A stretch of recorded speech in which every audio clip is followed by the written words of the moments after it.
Hello, my name is Finian Riley. Welcome to this programming tutorial for beginners. In this tutorial I'm going to show how to decode binary numbers into text. So this idea was inspired by my friend Marta, who on Facebook has lately been publishing or writing these cryptic messages written in binary. So here she's written one, and so it gave me an idea, maybe I can write a little program to decode it. So I'm going to now present the program and show you the inner workings of it. So what I'm going to do first is cut and paste the binary message into a text file. So here I've already actually done it already. So let's do it again. So you can see, so yeah, just cut and paste. So this, a text file is just a bare bones file with no formatting or any other information. It's just exactly what you see.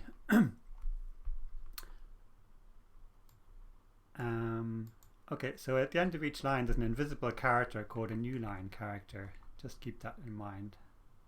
So what this program written will do is it will read from this file and convert each binary number into a letter in the English alphabet and print it to the screen. So now I'm in this coding environment, or it's called an integrated development environment. It's designed for the Eiffel programming language, which is a programming language developed during the 1980s by Professor Bertrand Meyer. I use it a lot myself professionally as a software developer. I like it because it's very clear and easy. It's kind of clean code, but it encourages code that's very easy to understand and read, because it looks a lot like English when you look at it. Okay, so what I've done is I've created a whole bunch of little programs here. You can think of this program as like a Swiss Army knife, and there's lots of little blades that do different things. So I've added a new blade here called Binary Decode App, which will decode Marta's message. So it's a very short little program. It only took about 15 minutes to write. So I put lots of comments in it to explain what it does. So I'm going to go through step by step what the program does. So first of all, we'll talk about this word class. So a class is like a blob of code. It's like a cookie cutter. It tells you how to make a cookie. So when you use the cookie cutter, it makes a cookie. So think of this as like a cookie or a biscuit. Cookie is the American word. Biscuit in English. In English, UK English. So what it does is it creates an instance of the class, i.e. a biscuit, and then it uses the biscuit. And so use means call a routine. A routine is part of the biscuit. So here we have a routine called initialize, and here is another routine called run. And the class also has things called attributes. So we have an attribute here called file text. And basically this is what's called a variable, and it's attached to a thing called a string, and this is what's going to hold the text from the file when we read it in. The file being this thing here, Marta's message. So now I'm going to start what's called a debugger. A debugger lets you watch the code as it's being run line by line. So to debug a program, what you have to do is set what's called a breakpoint. So if I pick this initialize routine and drop it here, you can see this red blob here. this means stop the program on this line. And I've done a similar thing for the run routine. I put a red blob here. See, I can make it go away or put it back. So I'm going to start the program. So I press the F5 button to start the code running. Okay, so it runs, it hits the first line, the first breakpoint, and it stops. So what does this line do? Okay, so we need to get something called a file path. Okay, so if you're running this on a command line, this is a command line here. Oh, I've spoiled the surprise here. You can see the output of the program.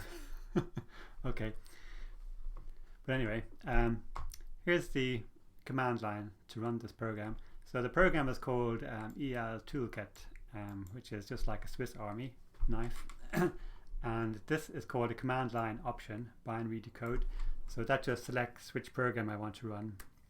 So I'm selecting the decoding program. And this is called a argument. It comes from the mathematics concept of an argument to a function. So you can think of the program as like a function, and you call the function with an argument, and it gives you an output. So that's the input argument, and this is the output. The text, do you remember me? That's actually what the code is when you translate it. So this tells you where to find the file. It's on my desktop. So look in the desktop folder in a file called marta-binary.txt. So this is called a file path, which basically tells you the location of the file. So going back to the debugger, so what I'm doing is I'm calling a routine from module args, and what this routine is, it just gets this is called an option name. Option name is this binary decode. So what it does is look for a file path immediately after option name. So so I attach it to a variable called file path, and then what I do is I just check, does this file actually exist, because you know, I could have typed this wrong, or in which case it will be sending the program to the wrong place. So if the file exists, then what I do is I extract the text out of the file and put it into this variable here, file text. And if by any chance I typed it wrongly, then what it will do is it just create an empty text, make empty here. Okay, so I'm going to step on to the next line. So here we are. I'm going to extract all the text from the file. Done. And here you can see, look, you can see the contents of the file text. You can see, look, it's all gone in there. Okay, so we'll continue the program running. And now we hit the next breakpoint. So we have something called a cross and a loop. So it's going to do something many times. That's what loop does. So what it's doing here, it's calling a function called split, or a routine called split. And what split does is it splits the text up into little bits. So what we want to do is we want to split it into individual numbers. Go back to the text again. So at the moment it's all one big blob of text. So what we want to do is make little strings out of it, like little bits of text that we can look at individually. So this is a space, so we'll split it on the space character. So that's the character space there. So we're saying split the text into little strings by looking for the space character, and make a list. So we attach it to a name called list. So it's basically a list of numbers. Okay, so we now go on to the next line. So here what we're doing is I've declared a variable called binary, and so this will hold the first digit, sorry, not the first digit, the first number. So here we are, look, binary here has the value 0, 1, 1, 0, 0, 1, 0, 0. Okay, so now the next line is something called, we're going to do something called right adjust. And what this does is it trims off any excess space at the end, or new line characters. There's these invisible characters called new line, and right adjust just kind of trims them off. Like, you can think of it as a scissors, and I'm just going to cut off the things I don't need. So that all I'm left with are the digits. Okay, so now move on to the next line. So here we have something called code part. I have a variable called code part, and it's an integer. It's a number, in other words. And we're going to give it a value of 1 initially. And I've called another variable called code. So code will be the eventual number I get when I decode the binary number. So code is initially 0. Now here's the next. Now I have another loop here, a cross loop. So here what I'm doing is I'm going to go through binary digit by digit. Except I'm not going to start from the left and go to the right. I'm going to go in the opposite direction. I'm going to start on the right hand side and go digit by digit to the left. In other words, I'm going from the small number, the smallest number, to the biggest value number. So I call this routine called mirrored. All it does is it just reverses the string into the opposite order. So it lets me go. It lets me look at them from right to left. So I assign it a name called digit. Okay, so next line. So here we have a conditional branch. So it's saying if digit item equals 1, then do this. So the first digit is actually 0. So we can expect it to actually skip that since it's not 1. And there it skips it. So this code is not done. So what's it doing here? What it's doing is doubling code part. So why is that? What does code part mean? So what code part is the value of each column. So in column 1, if it's 1 in that column, it means code part has the value 1. And if we go to the next column, if the digit is 1 in that column, it means the code part is 2. And then we go to the next column, and if it's 1 in that column, it's double again, which is 4. And so we go across 8, 16, 32, 64, and in the last column, if it's 1 there, it's number 128. So what we do is we just simply, any column that has 1 in it, we just add the value of code part. So that's what we're doing here. If digit equals 1, add the value of code part to code. Okay, so we keep going. So code is still 0 until we get to the first digit that's 1. And here we are. So now we're on the column number 3, which is this one here. And code part is currently equal to 4. So now what it's doing is it's adding that value to code. So code is now 4. Okay, so we're skipping until we get to the what's that? Is it the 6th column? Okay, so now we're adding the next code part. We're adding the value of 32. So that's this digit here, I think. So now code has the value 36, and keep going on. So the next digit is another 1, and that code part is 64, and add that, and now we've got 100. And so the final digit is 0, so it skips that. And now we've gone outside, and we finished that loop. So now we have the very first code. So this corresponds to some letter in the English alphabet. So there's a class called ASCII, which is it's basically like it's just a coding scheme. So if we look up what the value 100 is, it corresponds to lowercase d. Okay. So now we're on this line here, LIO. What does that stand for? Well, it actually stands for logged input output. Input output.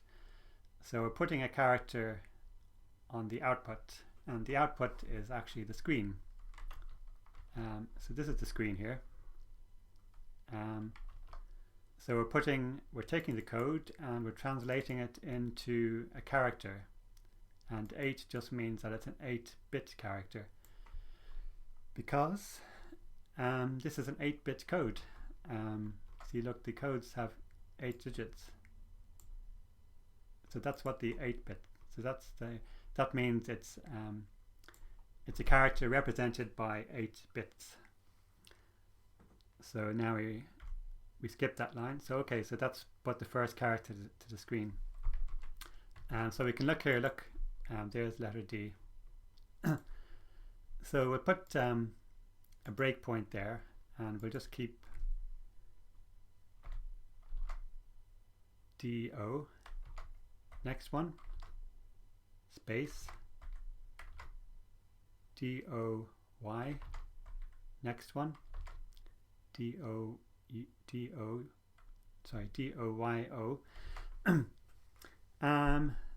So if I remove that breakpoint, it'll keep looping through all this until it reaches the end.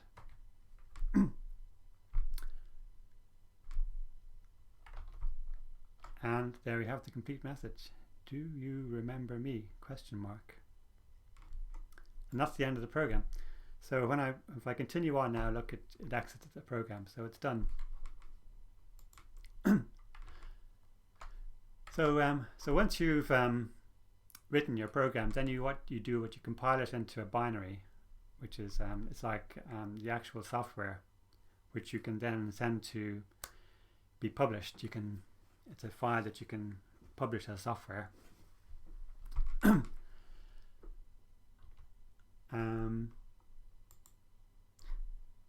So yeah, so to actually run from the command line here, this is the finished code. So I just press return, and bingo, it gives me the answer straight away. And this information here is just kind of like it's just some kind of information about the program. It's like, that's the name of the program. It's called EL Toolkit. EL stands for Eiffel Loop, which is my kind of code name for my project.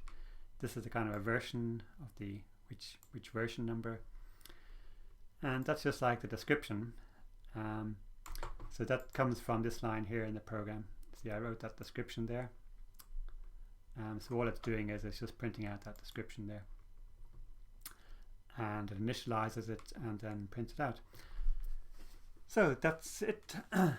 So I hope it gave you some interesting little insights as to how programs work and what debuggers do.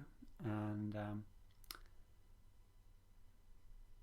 so if you want to know more about the Eiffel programming language, you can go to a website called Eiffel.com. It's actually, this program is free to use for educational purposes. You can download this programming environment. It's called Eiffel Studio. It's a great program. It's professional level stuff though, so maybe it's not for the faint of heart if you want to get into programming. But in essence, Eiffel's actually quite a simple language. I mean, that's pretty understandable. There's nothing mysterious there. It's all kind of English, really. That thing there just means a sign. It's like this. It's similar to mathematics. It's basically give this variable the value 1, and the dot sign means do this, run this procedure, like write adjust as a procedure. So it does something to binary. It trims off the excess. Yeah, okay, so I think that's the end of this video. So hope you enjoyed it, and maybe I'll make another one in the future. Bye for now.